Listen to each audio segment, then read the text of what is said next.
যে মজলিসকে কেন্দ্র করে আল্লাহ পাক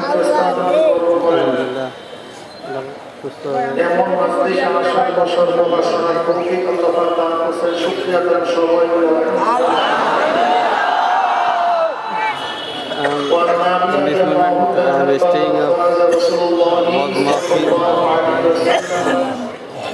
মুফতি সৈয়দ মোহাম্মদ ফজলুল করিম কাসেমি পীর সাহেব চরমোনাই, টাইম শুটিং চরমোনাই পীর সাহেব।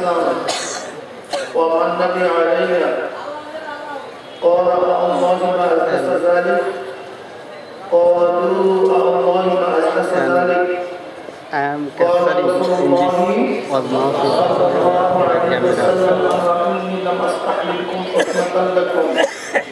I was published that MTV Bangladesh. It was published. It will be published MTV Bangladesh on YouTube. This is channel my. এমন এক মাজলিসের নিকট থেকে আল্লাহর নিকটে রওনা করলেন। নবী পাক সাল্লাল্লাহু আলাইহি ওয়াসাল্লাম বললেন যে আমার সাহাবারা এখানে কেন বসতি করতেছো? ক্বালু নাসকুল্লাহ। সাহাবারা জবাব দিলেন আমরা বসে বসে বলার জিকির করতেছি এবং আল্লাহর প্রশংসা করতেছি। নবী পাক সাল্লাল্লাহু আলাইহি ওয়াসাল্লাম কসম করেন আল্লাহর কসম, তোমরা যে জবাব উদ্দেশ্যে বসছো, সাহাবারা কসম করেন আল্লাহর কসম আমরা যে জবাব উদ্দেশ্যে বসতো আমরা কোনো উদ্দেশ্যে বসি নাই। নবী পাক সাল্লাল্লাহু আলাইহি ওয়াসাল্লাম বলেন আমার সাহাবারা জানো আমি কেন কসম কাটলাম? এই মাত্র আমার কাছে জিবরাইল আসছে, আমাকে খবর দিয়ে গেল আল্লাহ পাক রব্বুল আলামিন তোমাদেরকে নিয়ে আপনার স্থানকে গর্ব করতে আছে। অনেক গুরুত্বপূর্ণ, অনেক দামি। লন্ডনের মধ্যে যখন জামা কাপড় গুলি দেয় তখন জামা কাপড় গুলি ময়লা থাকে, লন্ডনীয় যখন ফেরত দেন পরিষ্কার। মাজলিসের মধ্যে যখন ঢুকছিলাম আমল নামায় গুনার বহুত ময়লা ছিল, আল্লাহ পাক কবুল করলে মাজলিস থেকে বের করে দেবে, গুনাহ সব সাফ হয়ে যাবে। এই মাজলিসকে কেমন করে আল্লাহ রাব্বুল আলামিন তাদের সাথে বিভিন্ন প্রশ্ন এবং জবাব দেওয়ার সিদ্ধান্ত নেন। উশহিদুকুম আন্নী ক্বাদ গাফারতু লাহুম। যে ফেরেশতারা সাক্ষী থাকে মাজলিসের মধ্যে যারা ঢুকছে সবাই বলে আল্লাহ হয়ে গেছে। ইয়াকুল মালাকুল মালাকাতু ফীহি ফুলান লাইসা মিনহুম ইন্নামা জারি হাদাতান يقول الله عز وجل بهم الثلاثاء لا يشقى ثالثهم رواه البخاري।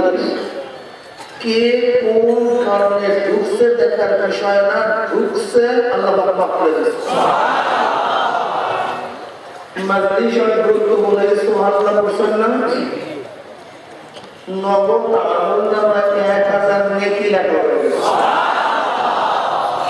নগদ আমলনামা থেকে 1000 গুনাহ খতম হয়ে গেছে, মিজানের পাল্লা পূর্ণ হয়ে গেছে, আসমান জমিনের ফাঁকা জায়গা সব লেখে পরিপূর্ণ হয়ে গেছে। বুখারী শরীফের মধ্যে আসছে যে ব্যক্তি প্রতিদিন 100 বার, কতবার? 100 বার সুবহানাল্লাহ ওয়া বিহামদিহি বলেন অর্থাৎ 100 বার সুবহানাল্লাহ, 100 বার আলহামদুলিল্লাহ বলবে, নবী পাক সাল্লাল্লাহু আলাইহি ওয়াসাল্লাম ফরমান ওই ব্যক্তির যদি সাগরে পানা পরিমাণ গুনাহ হয় সব গুনাহ মাফ হয়ে যায়। অনেক গুরুত্বপূর্ণ। অনেকের ধারণা ইসলাম শুধু কবরের নিচের কথা বলার জন্য আসছে, দুনিয়ার উপরের কথা বলার জন্য আমার নবী পাক সাল্লাল্লাহু আলাইহি ওয়াসাল্লাম দুনিয়াতে আসে নাই। অনেকের ধারণা এবং অধিকাংশ বাংলা ইংরেজি পাশ্চাত্য শিক্ষায় শিক্ষিত ব্যক্তিদের ধারণা হলো নবী পাক সাল্লাল্লাহু আলাইহি ওয়াসাল্লাম আসছেন কেন? কবরের নিচের কথা বলার জন্য, মাটির নিচের কথা বলার জন্য। কুফরের কথা বলার জন্য আমার নবী আসেনি না। এই কথা কি বলবে? কালমাস বলবে, মাসুকুল নবী আব্রাহাম লিঙ্কন বলবে, সালামিস বলবে, পেরোটো বলবে, রাস্তুদা বলবে, মন্টেস্কো বলবে, এরা বলবে। নবী তো দুনিয়াতে আসতে শুধু কবরের নিচের অবস্থা কি হবে এটা ভুল। এটা মুসলমানদের কমজোরি, মুসলমানদের ত্যাগী, মুসলমান জাহাল, এটা মুসলমানের মূর্খতা। এইটাই মুসলমান সবচেয়ে বড় মূর্খতা। ইসলাম সম্পর্কে না জানা, ইসলাম সম্পর্কে না বোঝা, এইটাই হলো মুসলমানদের সবচেয়ে বড় মূর্খতা। নবী পাক সাল্লাল্লাহু আলাইহি ওয়াসাল্লাম কোন জমানায় আসতেন আমি ইতিহাসে দিয়ে যাব না। যেই জমানাটাকে বলা আইয়ামে জাহিলিয়া, অন্ধকারের যুগ, মূর্খতার যুগ, মানুষের অধিকার বলতে কিচ্ছু ছিল না। গোলামদের সাথে কুকুরের চেয়েও খারাপ ব্যবহার করা হতো, কুকুরের চেয়ে। মেয়েদের কোন মূল্যায়ন ছিল না। এমনকি দেখে তো নিজের হাতে নিজের ওরার যাওয়া 70 জন মেয়েকে যাতা কবর দিয়েছিল।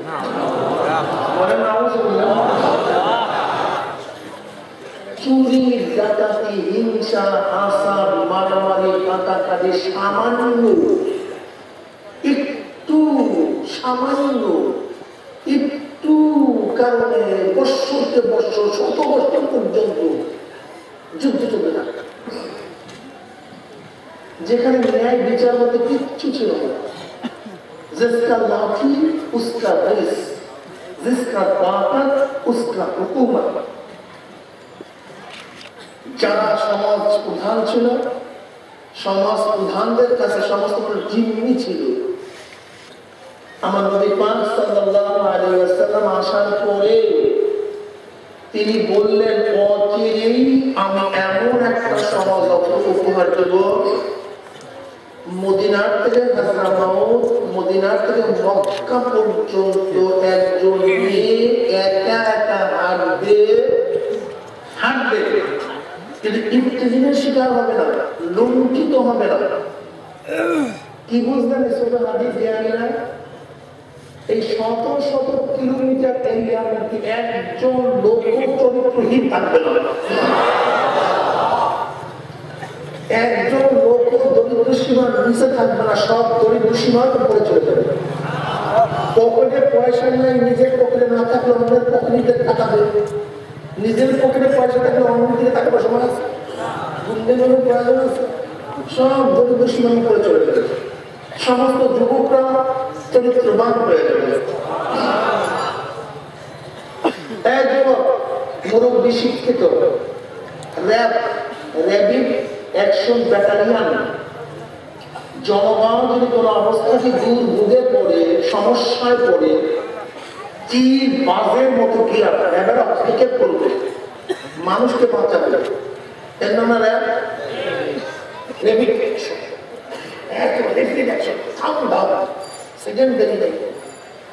জনগণকে হেফাজত করার জন্য র্যাব, কুবরা। অথচ আমরা কি দেখলাম? সিকা, কুবরা, র্যাব নারায়ণগঞ্জে যারা মানুষকে বাঁচাবার জন্য অর্থ খরচ করে কোটি কোটি কোটি কোটি হাজার কোটি টাকা ব্যয় করে যাদেরকে সরকার পাঠাচ্ছে, অথচ নারায়ণগঞ্জে তাদের মাধ্যমে 7 বলি। কারণ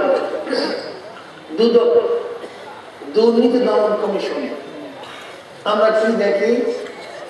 দুদকের চেয়ারম্যান সাহেব অবসর পাওয়ার পরই তার বিরুদ্ধে দুর্নীতি মামলা।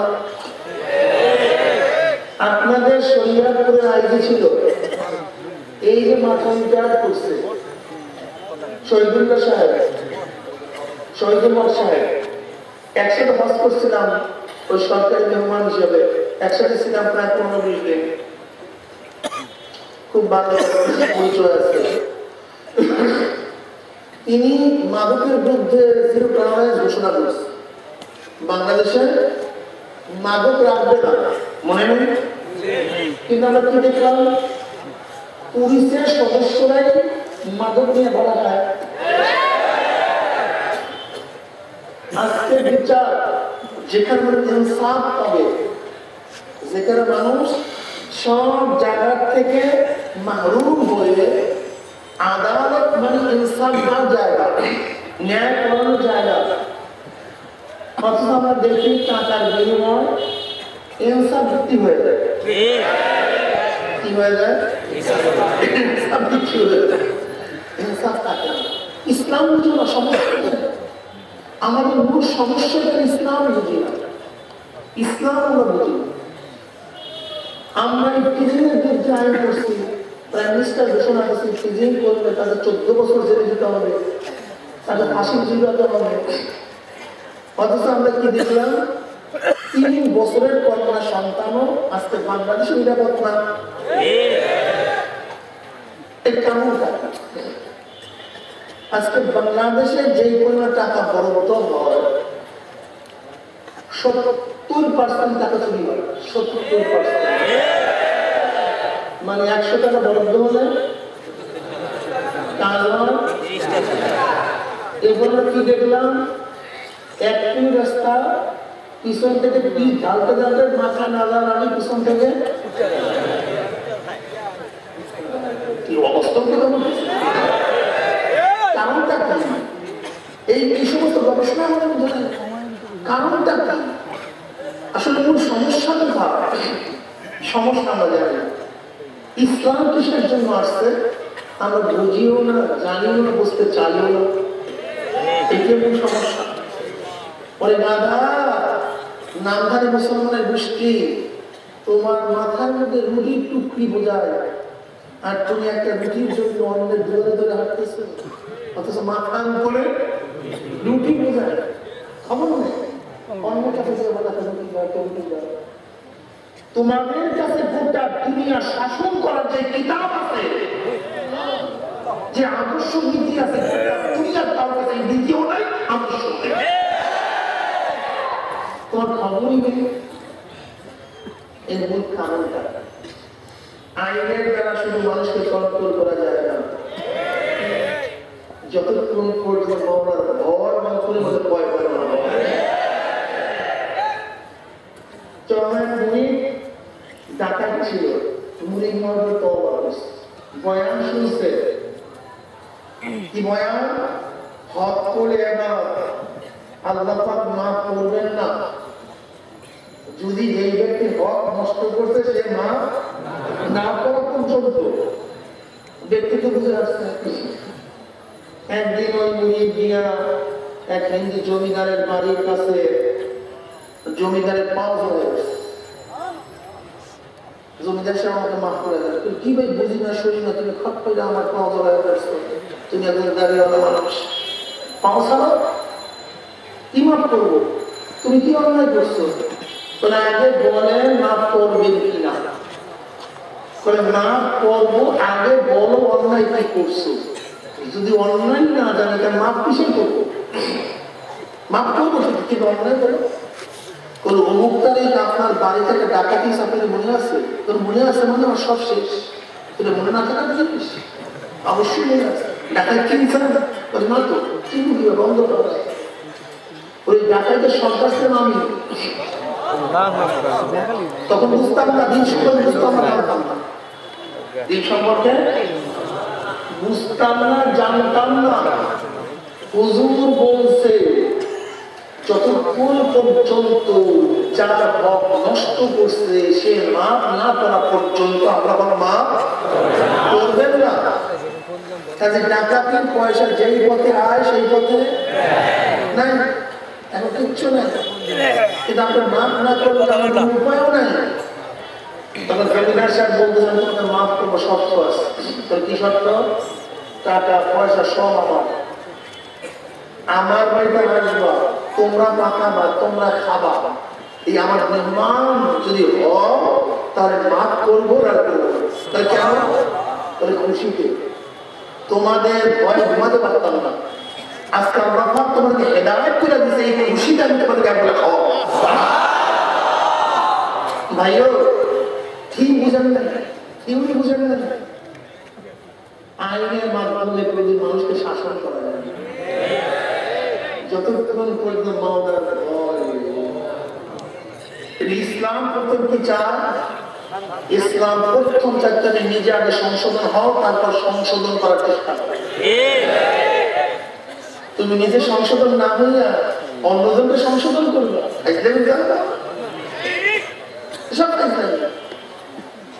সব চুরি ডাকাতি। ইসলাম শুধু মাটির উপরে নিচের কথা বলার জন্য আসে না, মাটির উপরের কথা বলার জন্য আসে। উপর নিচ উভয় মানে ইসলাম বলো। ইসলাম মানে কি? কথা বলেন। যেখানে যতটুকু ইসলাম আছে সেখানে ততটুকু শান্তি আছে। বিশ্বাস আছে? এই মাজলিসটাতে কি আছে? ইসলামের সমাজ। কোন গ্যাঞ্জাম আছে? সব চুপচাপ, কোন পাতাম নাই, কোটাকুটি নাই, কিচ্ছু নেই। কিন্তু এই মাজলিস হলো আওয়ামী লীগের দিন বেরোইত, জাতীয় পার্টি রইত, কমিউনিস্ট রইত। বলেন কেউ বদনাম করার জন্য বলছি না, উদাহরণ দেওয়ার জন্য বলছি। এখানে শান্তির ছোঁয়া আছে, ইসলাম থাকার কারণে। ওখানে শান্তির ছোঁয়া নাই, ইসলাম না থাকার কারণে। যে স্ত্রীর মধ্যে ইসলামের ছোঁয়া আছে সেই স্ত্রীকে স্বামী সন্দেহ করে না। যে স্ত্রীর মধ্যে ইসলামের ছোঁয়া নাই বিশ্বাস করে। যে স্বামীর মধ্যে পুরোপুরি ইসলামের ছোঁয়া আছে স্ত্রী তাকে সন্দেহ করে না। রাত 12টায় আসলে মনে হয় মাসে ইসলাম থেকে আসে। আর যদি ইসলামের ছোঁয়া না থাকে ঘটনাকে মুখ শুনবে বাড়ে গেছিলাম নাকি। যে ছেলের মধ্যে ইসলামের ছোঁয়া আছে ওই ছেলেকে নিয়ে বাবার কোনো টেনশন নেই। কিন্তু যে ছেলের মধ্যে ইসলামের ছোঁয়া নাই সারাদিন টেনশন, কার সাথে নিয়েছে, কবে ইয়াবার ট্যাবলেট ধরছে, কবে গাঁজার টুকি আর মুখে উঠে গেছে, কবে আমার ফেন্সিলে ধরে ফলাইছে। তো অবস্থা কথা বলছে হ্যাঁ, একেবারে বাস্তব, জন্মের বাস্তব। যেখানে ইসলামের ছোঁয়া আছে সেখানে কোনো সমস্যা নাই। কিন্তু ইসলামের ছোঁয়া যেখান থেকে যত কম সমস্যা তত কম বেশি। সব জায়গায় সব জায়গায় ভাইও যুবক বন্ধু জীবনটাকে ধ্বংস করিও না। কাদের জন্য জীবন ধ্বংস করতে চাও? লিডার তোমার জন্য জীবন দিয়ে দেবে, লিডার তোমার জন্য রক্ত দিয়ে দেবে। এই রক্ত কি তোমার বাবার রক্ত? এই জীবন তোমার বাবা? জীবন কার? শুধু জীবন দিতেই চাও, আল্লাহ জীবন আল্লাহর জন্য দিয়ে দাও। তোমার বাবার জীবন রক্ত যদি দিতেই চাও আল্লাহর রক্ত আল্লাহর রাস্তায় ঢেলে দাও। সমস্যা কি? কারণ জীবন সব নিয়ম করা সব কি? এই যে আপনাদের এলাকায় ছিল আওয়ামী লীগ, আওয়ামী লীগের বহুত বড় ছাত্রলীগের লিডার ছিল, অনেক অবদান। কিন্তু দলের সাথে একটু খেলাপ করার কারণে 1 লাখ। তোমাকে বুঝতে হবে তুমি যে লিডারের পিছনে ঘুরতেছো, একদিন সবচেয়ে মোকাবেলা করো তো, একদিন সবচেয়ে বিরোধিতা করো তো, পরের দিন ঘুরতো না, থাকবে না। দুনিয়া কিচ্ছু না, সব ধোঁকাবাজি, সব স্বপ্ন, সব নিজের স্বার্থ, সব নিজের স্বার্থ। আমি নসিবি মাহফিলে গেলাম, প্রায় জায়গায় বলে খুব ধীরে লাগছে। এক কমিশনার সাহেব বলছে, হুজুর অপোজিশন পার্টি আমি কমিশনার, খুব বিপদে আছি। আমি বললাম, কমিশনার সাহেব সত্যি কথা প্রশ্ন করবো, জবাব দেন। আপনি বিএনপি করেন, আজকে বিএনপি করতে গিয়ে ঘুরতে পুরো সময় লস করতেছেন, অর্থ ব্যয় করতেছেন, জীবনও যাওয়ার সম্ভাবনা আছে কি নেই? আমি তাকে প্রশ্ন করলাম, প্রয়োজন অবশ্যই আছে, যেতেই পারে জীবন। আমি বললাম, ধরে নেন আপনি বিএনপি করতে গিয়ে যদি জীবনটাকে বিসর্জন দেন আর কিয়ামতের ময়দানে আল্লাহ পাক প্রশ্ন করে, এ কমিশনার মরলি কেন, তোর মরার কারণ কি? যদি আপনি বলেন আল্লাহ খালেদা জিয়ার হাতকে মজবুত করার জন্য, জিয়ার আদর্শকে বাস্তবায়ন করার জন্য, ডেমোক্রেসি বাস্তবায়ন করার জন্য, শেখ সাহেবের আদর্শকে বাস্তবায়ন করার জন্য, বর্তমান প্রাইম মিনিস্টার হাতকে মজবুত করার জন্য, সেকুলারিজমকে কায়েম করার জন্য আমার জীবন বিলায় গেছে, গলা কাটায় গেছে। তুমি আমরা তখন বলবে এত ভালো কাজ করছো, তোকে জান্নাতে দেবো না, দেবো কাকে, যা জান্নাতে চলে যান। কি কথা ঠিক আছে না ভাই? কথা ঠিক আছে না? দেখেন এই বাচ্চা মাদ্রাসায় পড়ে ফতুয়া জানা, আমাদের সত্য বাবাই ঠিক জানাতে দেব না, অবস্থা মাথা না যাবে না। দেখেন সব জিনিস আলেমদের কাছে জানার দরকার নেই তো। আল্লাহ পাক বিবেককে সবচেয়ে বড় আদালত বানাইছে, এর চেয়ে বড় আদালত নেই। বিবেক সবচেয়ে বড়, এর চেয়ে বড় আদালত দুনিয়াতে নাই। তুমি কেন সময় ব্যয় করতেছো, কেন অর্থ ব্যয় করতেছো, কিসের জন্য, কি কারণে?